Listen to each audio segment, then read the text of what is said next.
ST ડેપોમાં ભાટ ગામના વિદ્યાર્થીઓએ અચાનક ચક્કાજામ કરીને વિરોધ નોંધાવ્યો હતો।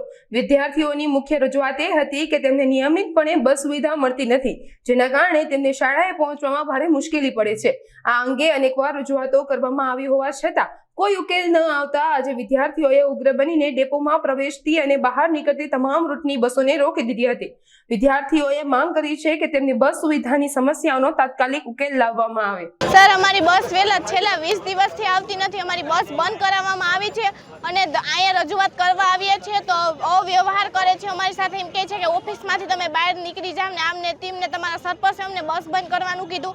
અમારી સાથે અમે જે વાત કરી બધી એને મસ્તી અને મજાકમાં લીધી અને એમ કીધું કે તમારાથી જી બહાર થાય ને એ બહાર કરી લ્યો। એટલે જ્યાં સુધી અમારી ભાટગામની બસ આવશે નહીં ત્યાં સુધી અમે અહીંથી હટશું નહીં, ભલે રાતના 12 પણ થાય। અમારી બસ અહીંથી જ્યાં સુધી ચાલુ નહીં થાય ત્યાં સુધી અહીંથી હટવામાં આવશે નહીં। અમે માંગરોળ બસ સ્ટેશને આંદોલન કર્યું। અમે ભાટગામની બસ 20 દિવસથી બંધ છે, એના પહેલાં બસ ચાલુ હતી, 20 દિવસથી બસ અમારી બંધ છે। એવા હાટુ અમે માંગરોળ બસ સ્ટેશને આંદોલન ઊભું કર્યું। તમે રજૂઆતો કઈ કરી છે? હા, કેને રજૂઆત કરી? હા, ડેપો મેનેજર। કેટલી વખત રજૂઆત કરી? સરપંચે જાણ કરીને અમે હોતે જાણ કરી પણ બસ સ્ટેશનવાળા કોઈ ધ્યાન ન દીધું ભાટગામ બસનું। તે અમે એવા હાટુ આંદોલન જ્યાં સુધી અમે ભાટગામ બસ નહીં આવે ત્યાં સુધી અમે અહીંથી હટશું નહીં।